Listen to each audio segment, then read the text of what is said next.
to another podcast. And today we are going to be discussing bad government.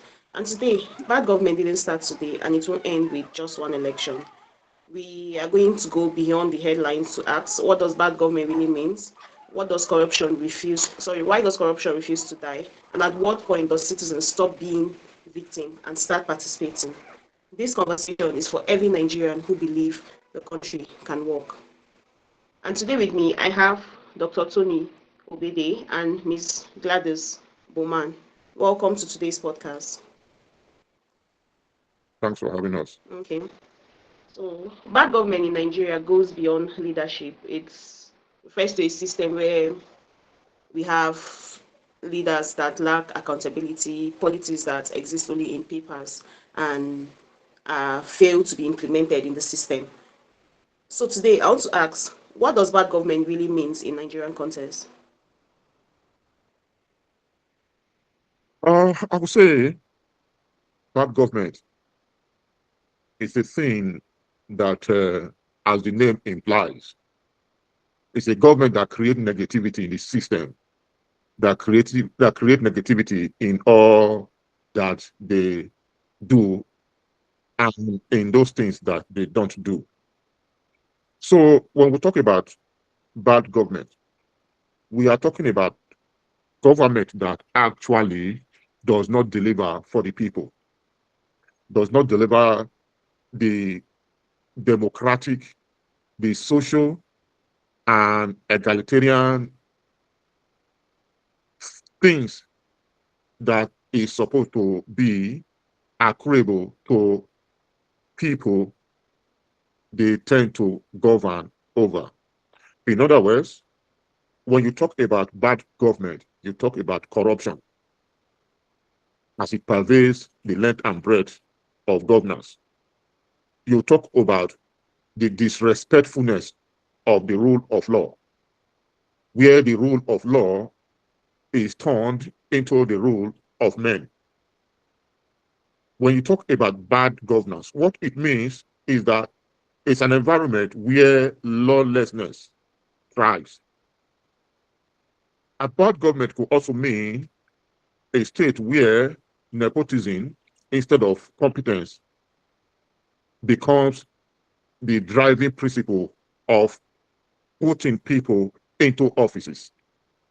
So when you talk about government that is bad, you talk about a government where insecurity, a government where there is a demolition of the institutions that are supposed to hold the government, to hold the people into account. So, in terms of what government, bad government means, we can also look at it from the characteristics and also what the bad government yield to the people. So, we can say bad government breeds poverty, hunger, and starvation. Bad government brings about lawlessness, indiscriminate killing of people, doing what is according to the dictates of men in power, not according to what the law says. So you could also see the thriving of insecurity, kidnapping, or wanton destruction of properties as kidnapping, insurgency, as part of what bad government brings. So we can also look at bad government in the part of wastefulness, a government that indulges in frivolities, a government that invests most of its resources in assets that are not renewable, a government that invests their resources in minor, in the resources that benefit them instead of that which benefits the people. So we can look at bad government from what their characteristics are and what their effects are. In other words, when a bad government is in place, you will expect ordinarily that the impact on the citizenry will be very, very abysmal. You will expect that there will be poverty in the land, there will be insecurity in the land, there will be waste of resources, there will be measuring on minors. So that is my own assessment of what a bad government looks like. And if you want to use our country, Nigeria, as a yardstick, you could see most of these issues that I have enumerated are part and parcel of what is obtaining in the current and in the previous government. The only difference is that with every successive government, things have gone from bad to worse. So when we talk about bad governance, these are the issues we talk about. What are their characteristics? And what are those things they leave for us to contend with? Hunger, poverty, lawlessness. My take on this question is it is a historical thing, and it's a thing that has graduated with successive government. And I want to believe that the reason why this problem has remained unabated is that at the beginning, the political terrain was left in the hands of those that are not deserving of serving. They are not deserving of service, and they don't have that capacity to produce service for the people. You know, so a snake will always produce a snake. And there is no way you can make a snake to produce a goat or to produce a dog.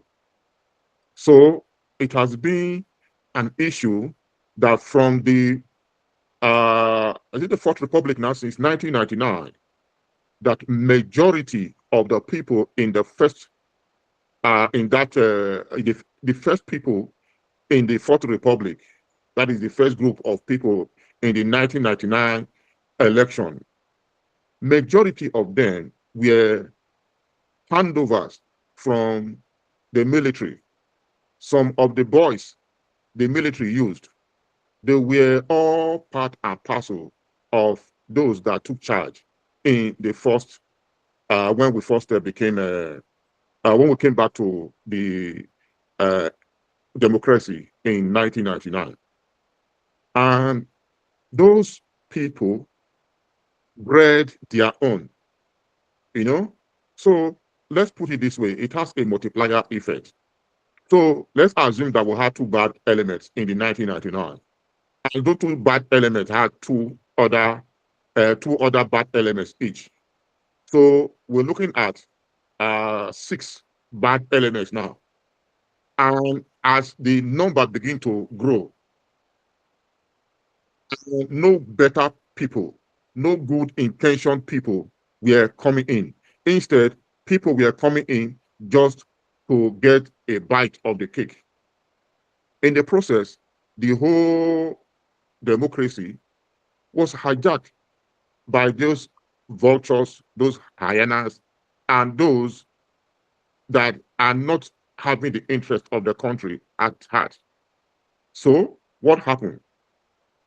You could see, even during the Obasanjo regime, when the EFCC was created, there were few people, even that were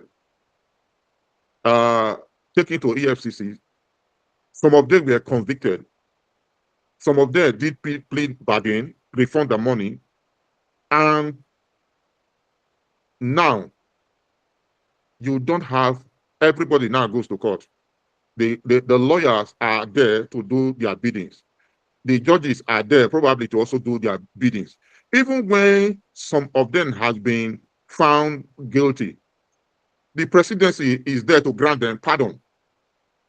So why do we have this chain of people? Because they are all product of the same system. They are all product of the same family. They all belongs to the same family. And because they all belong to the same family, at each point in time, one of them is in control, just to kind of dissuade our mind from the fact that they are all in the same thing together. They tend to use the pledge of fighting corruption to bamboozle us. And in the process, they also tend to use the EFCC as a tool, not just to fight corruption, but as a tool to propagate them in power. In other words, they all know each other. They all belong to the same club of corrupt politicians. But because they all know each other and they all also have hierarchy, also considering the fact that all of them want to be at one point in time occupying the position of the current, whoever that current person is that is in power, they know that even if the president asks EFCC to go after me, they also know that there are a lot of skeleton in the closet of the president. So it is not uncommon that when you see an EFCC arresting a politician, the worst case scenario or the best case scenario, they charge the case to court. And more so, if it is an opposition person, they charge the case to court. And depending on the level of influence of that person, they can decide to pressurize him to join their political party. And once they join the political party, their sins are forgiven, as Adam Oshomole advised us. So that is the reason why everybody knows that when issue of corruption comes, all of them are in it together. So whoever is saying this person is charging somebody to court. For example, look at the issue of Malami. The issue of Malami did not come up until Malami joined ADC. He was in APC all those while. Nobody talked to him. Nobody talked about how corrupt he was. Yes, we all know he was corrupt. But the government never saw it that way until he joined the ADC and they said, okay, you're stealing money and you want to join the ADC. Now we are at your throat. So these are the reasons why corruption will be very, very difficult to curtail, because we left the political terrain for the less desirable. We left the political terrain for the criminals, to the extent now that the few trustworthy ones are finding it hard to actually break through. Because even the ones that are not at the apex position now, that wants to be there, they know that it requires corruption to be able to be in that position. And anybody that is out to fight the corruption will not succeed, because one, most of these so-called politicians, they don't have a second address. They don't have a second job. All the job and the only job they have is politics. So if you take politics out of their hands, they become poorer than the poor. And the more they want to be in government, it means you must work against every system, every process that is aimed at defeating corruption. So it is a system of a chain of people in the same boat that we have allowed to fledge so strongly to the extent that it becomes almost impossible for us to dislodge them. But the thing is, with every hand on deck, we should be able to dislodge them. If we don't dislodge them, then every day, all the activities do is to dislodge the people, to damage the fabrics of the society, to make the society less and less egalitarian, make the society more and more neck deep in poverty. So that is my assumption regarding why corruption has refused to be broken. The back of corruption has refused to be broken, because all the people that have been involved right from the inception, except for very few, are corrupt. Look at it. Look at what is going on now. Some of them are becoming old and they are planting their children everywhere, planting their wives everywhere, planting their relatives everywhere to make sure they become or they remain relevant in that corruption triangle. You know, so that is my thinking why this corruption has remained a bane in our society. I'm coming. Like I almost argue with you in a particular place where you were saying most people go to court and the cases are being dropped. So like are you trying to say like the whole system is entirely set up? But at the end of it you actually stated that very few people are not corrupt. Because if you look at it from that way, why do we still have people going to jail for crimes? I think the reason why you still see people go to jail, and there is no one environment, there is no one society where you don't have at least one or few good men. Hey, okay, Darye and one of the governors were convicted. They were convicted for their corruption. They were sent to jail. What happened? The president pardoned them. And because it is a presidential pardon, and all the people that are involved in the recommendation of those people for pardon, and those that actually compiled. Okay, let's look at this story. Give or take, Malami was the Minister of Justice and the Attorney General when Dariye and the other, I think it's Yemen or so, were pardoned. Buhari wasn't it wasn't, I mean, it wasn't a judicial official. One would expect that for that thing to happen, those files would have gone through the table of Malami or his representative. And Malami would approve that based on the fact that he is also one of them. Otherwise, why will you want the president to grant pardon, clemency, or I mean, pardon to somebody that has corruptly defrauded the nation? When you do that, it means you are in support of what they have done. So if a president that understands that is alive to his responsibility, when you give him a pardon request, you should be able to see, okay, this person was jailed for 10 years or 2 years for corruptly enriching himself. So if the president wasn't corrupt, he should know that this is a criminal, this is a big offense, and it is not worth staining himself, staining his name, wasting his presidential pen on approving a pardon. He will throw it aside and probably query the whoever that recommended that pardon. But because all of them are the same, they all belong to the same tree. They drink from the same cup, irrespective of how they try to portray themselves as honest or not.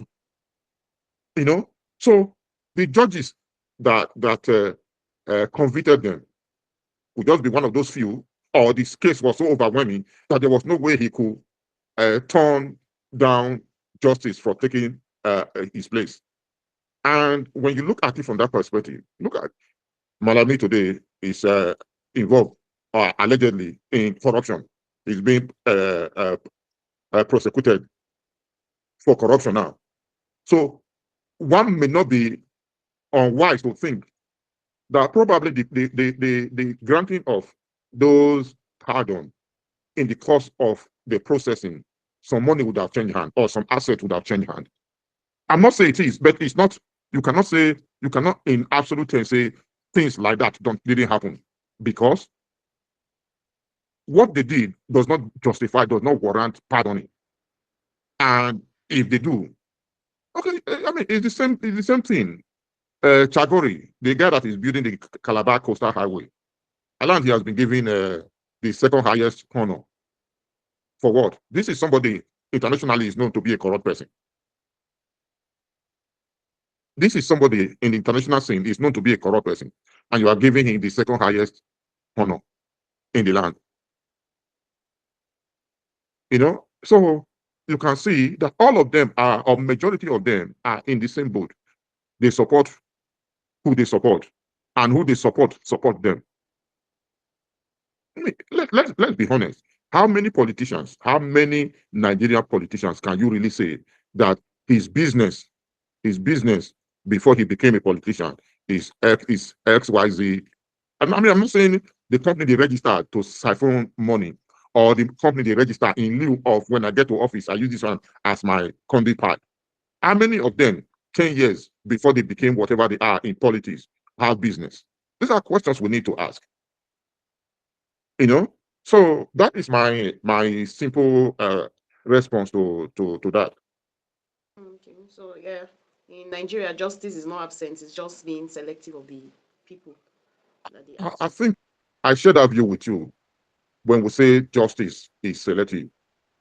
Uh, it's selective at different level. Because at times when we say it's selective, we'll maybe look at it from the point of when it gets to the judiciary. No, if because the attorney general has the discretionary power to say this case should go to court or this one should not go to court. It doesn't matter that every case that the attorney general says shouldn't go to court doesn't have the chance of succeeding when it goes to court. It could also mean that it has some political implication. It could also mean that it has some security implication. But oftentimes, the reason why cases or justice are selectively applied is because when you go to the right quarter, when you join the right club, when you join the right party, your sins will be forgiven. So it is not uncommon. So the selectivity in justice could range from who is arrested. Like I said before Malami jumped into ADC, we never had any issue about Malami. I mean, they may have the file. I'm not saying they didn't have the file of his corruption then, but they didn't open it until he joined ADC. So probably if he had remained in APC, it would have been selective. Okay, let's look at your Senate president, Akpabio. When Akpabio was in PDP, he was pursued here and there by EFCC. But the moment he decamped to APC, his sins were forgiven. So what do you say about that? Would not be termed selective justice? So you can't. There are proofs here, left, right, center, to indicate that selectivity is a part of the issue when it comes to uh, the dispensation of justice. Yes, sir. Thank you very much for that wonderful contribution. So moving forward, let's talk honesty for a moment, like beyond blaming politicians and everything. Like, do Nigerian citizens play a role in a small or big way in sustaining bad governance in Nigeria? That question is, for me, a capital yes. And if we have to share blame, I will say the blame is 50-50. It's 50-50 because the effect of bad governance rests mainly on the poor people, rests mainly on the populace. It is the populace that are famished. It is the populace that doesn't have money to pay school fees. It is the populace that the children go hungry. It is the populace that are here and there on the street. It is the populace that are targets of insecurity, kidnapping, and everything that is counter safety. So our role in this whole issue of bad governance is very, very big. So big to the extent that if we take the bull by the horn and do the right thing, then you will see that we, as the electorate, are by far. Let us not forget the fact that we, the people, are the custodians of the mandate the politician hold. We give them the mandate to say, you go and be the president of us. Go and lead us because we trust you. But in the context of what we are saying now, we don't do so because we trust them. We do so because they are from our community, they are from our state, they are our tribal person, they are our church members, they are Muslims like us. So let's trust them. You can be a pastor, you can be a Muslim, you can be an imam, you can be even a rabbi, you can be a layman, you can be an archbishop. Even the Bible told us that even the Satan at times appears like an angel of light. So there are, in every congregation, there is a mix of people. There is a mix of people, the good, the bad, the ugly. Mobile phones are being stolen in the church, probably in the mosque, probably in the place where they do idol worshiping. So that everybody congregate as one or have the same identity does not really mean that our purpose for owning that identity is the same. So that is why we as a people, we so let our guard down that even we don't allow ourselves to be able to do what is right for our own self. You know, like I was telling somebody, even if they give you 20,000 to buy your vote, 20,000 for 4 years, how much would that be? 20,000 for 1 year, probably if you share it on day by day, it may not even give you a meal, or it will not give you a meal for 1 day. It will not help you to pay your children's school fees. It will not help you to do anything. Then why must you continue? It also shows to an extent that all of us as electorate, because when I say all of us now, because when majority is involved, we can generalize that everyone is involved. So we can always almost say that the electorate, they are as corrupt as the politicians. Because when you take bribe, knowing fully well too that the bribe you are taking, the money is not directly from their purse, it's from what they have stolen from you. If you take it and you vote for them, you take it and help them to snatch ballot boxes. You take it and help them to falsify election result. Then you are a part of the problem. So we, the electorate, we are all guilty of this. When a politician is coming to you and say, I brought this bag of salt for you, he has not brought a bag of salt for you because he loves you or because she loves you. He has brought the bag of salt just to buy your conscience. So when when he has fed you or he has given you something, you are obliged to do his bidding. At the end of the day, where will that take you to? You will be the first person to say these politicians, they are very wicked. They don't do anything. But you actually help them to be wicked to you. You help them by taking that money they gave to you, that pinch of salt, that bag of Indomie, that packet of spaghetti you took from them. You have helped them to destroy yourself, help them to destroy your community, help them to not provide you infrastructure, help them not to provide you security. So, in entirety, we, the people that complain, we are as guilty as the politicians that actually directly go and steal the money. Why do leaders like they hardly face consequences for poor governments?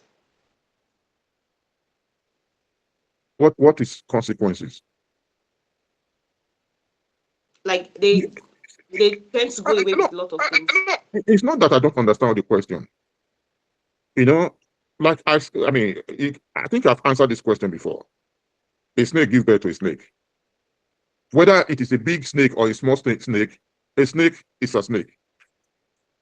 You know, the young snake knows what the big snake does. It may not have the capacity, it may not have the power to do what the big snake does. That does not mean it doesn't know what the big snake does. So if the president want to stay, for example, if the president want to stay, for example, you think the president knows where the money is kept? Or do you think the president knows these papers to sign? Or do you think the president has that? I mean, he's the president, but he has delegated the power to somebody.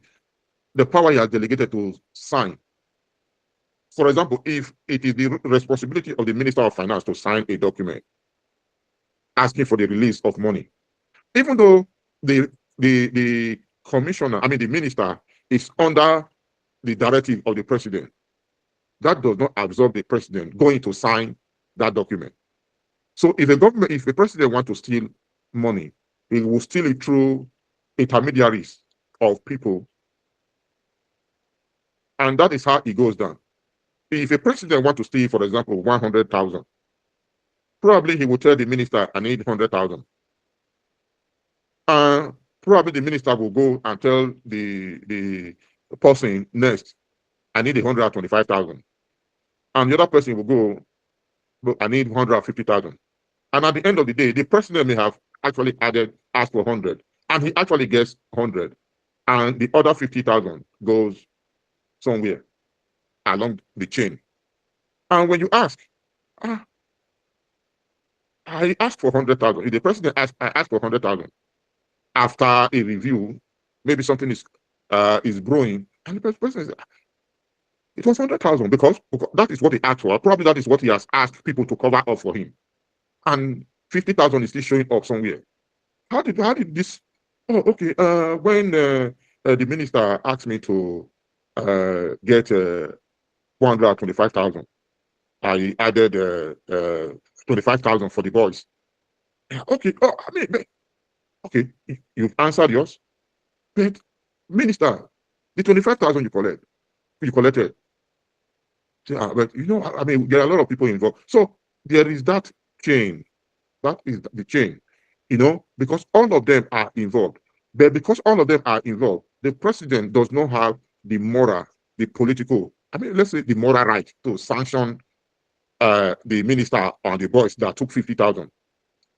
And when I say it does not have the political right, it's not that it really doesn't have the political right, but because he's in a compromised position, he cannot do much. More so, he will rely on those people subsequently for other things, probably for campaign, for elections, and things like that. So this is how the seedling of corruption grows into the shrub of corruption and grows into the iroko of corruption. So it's a system that circles itself, and that is why today you have more corrupt people in the system, because a corrupt person will need a corrupt person to work. And as they continue to grow in that circle, they begin to bring in more people in that same space. And before you know it, the space has become so down-packed with evil and corrupt people to the extent one good person, the few good men, are not able to penetrate. And the only way the few good men are able or will be able to penetrate is when we, the electorate, the people that bear the brunt of these bad governors, begin to say, look, we've had enough. Let's turn the table around. If we think we can keep corruption with the kind of people we have and the chain of succession they have, okay, there is no one person. If my father was a politician, and I knew that when my father became a politician, he barely had, I mean, he barely had enough to eat. And now, we are all Nigerians. We know one person that was poor yesterday and entered politics today. And in tomorrow, he becomes a multi-millionaire. Somebody that has no bicycle. In 6 months into politics, he has built a house. He has bought a car. And he's calling you people from in his area to come and celebrate. Nobody will say, look, this person, I mean, yesterday was poor. Even yesterday, probably he do come to me to ask for Gary to drink. Where did he get that money? Nobody wants to ask that question. Instead, we celebrate. Instead of us saying, tell us, how did you, or call the cops to say, look, I know this person very well. At this point in time, he was this poor as a church rat. Now, he has, where did he get the money? What job did he do? So these are the things we talk about. When we talk about the way forward is to make sure that all of us have a rethink. If you really want to be successful, you want to live a good life, you really need to be part of the political process. Look at people And I was discussing with one of my brothers. I said, look, as much as I love you, there are positions you will want to apply for. I will tell you wholeheartedly, my brother, I won't vote for you because I know you don't have the capacity. You know? So, I mean, probably he will be thinking I said it for the fun of it. But that is the truth. Because most of us overseas, we spend money that probably we would have saved. If the government is working for all of you, then probably some of the expenses, some of the expenditures, some of the bring this, bring that, we wouldn't hear them. Nigerians are hardworking people. All they just need is a place to rest their liver, and they will succeed. So even though majority of Nigerians have been so conditioned to this bad situation, but if you can't beat them, you join them. You can't join them to succeed. If we have to change the situation, it is we that must do the needful.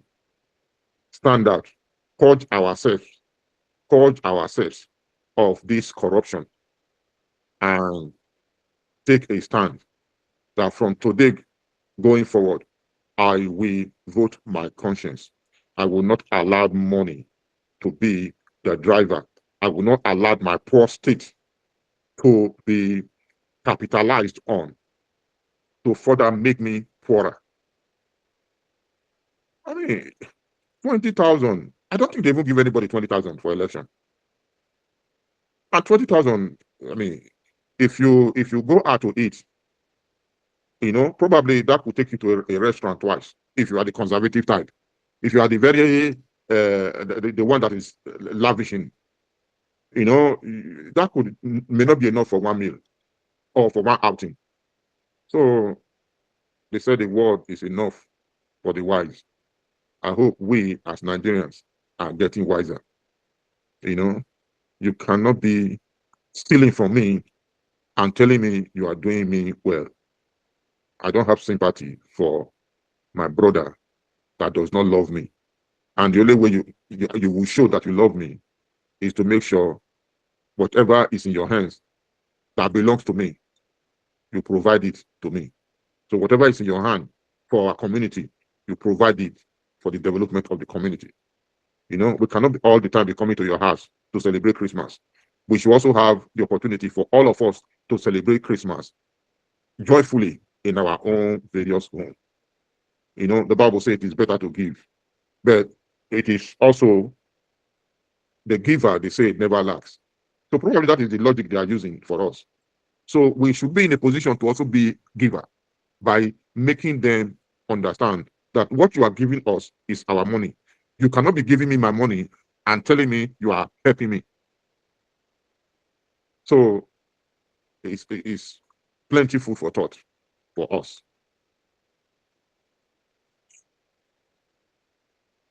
Thank you very much for that contribution. So finally, after all we've discussed the corruption, the chain of politicians, the role of citizens, the question is, can Nigeria truly fix its governance problem?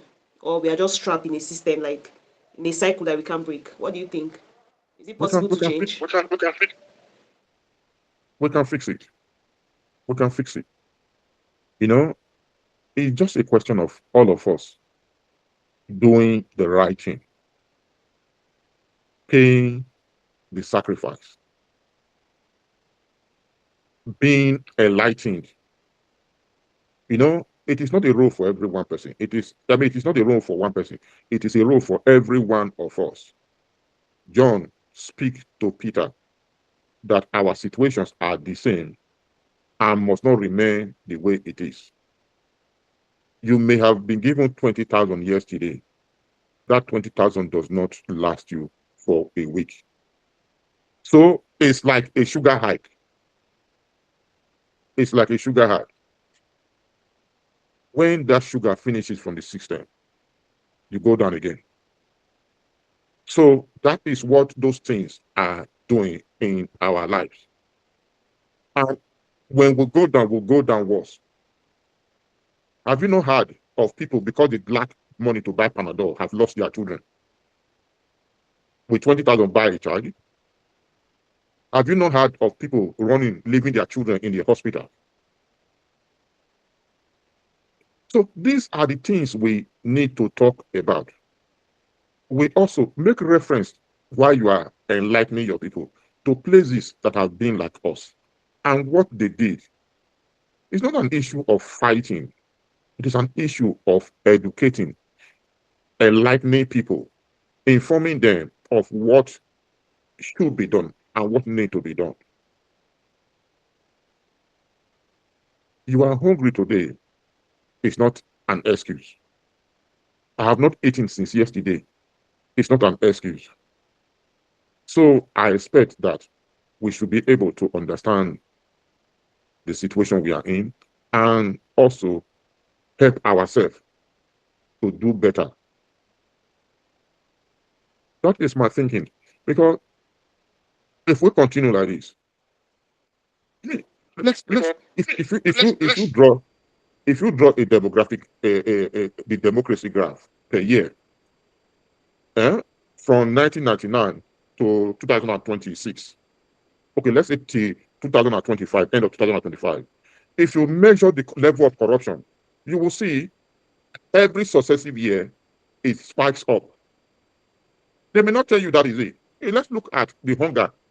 Let's look at the hunger indices. Every year it spikes up, which means every year since 2099, we have been getting worse off. I mean, at the early beginning, probably in the PDP years, they say we are not good. We will have some spike up and down here and there. But in this APC side, probably you will just have continuous upward movement of increase in corruption, increase in poverty. So until we ourselves come out to say, look, we are a changed people. You know, they treat us with the understanding that they can manipulate us. And they have proved it because we've allowed ourselves to be manipulated by collecting peanuts from them in one name or the other. But I think if we stand our ground, it wouldn't take long to change Nigeria. All it takes are us. Very true, sir. Like real change, it starts with you and I, not just who we vote for, how we engage, but also or how we demand transparency. It's just for us to refuse to normalize all this corruption and we fight together. I believe we can be able to fight bad governance. Thank you very much, sir.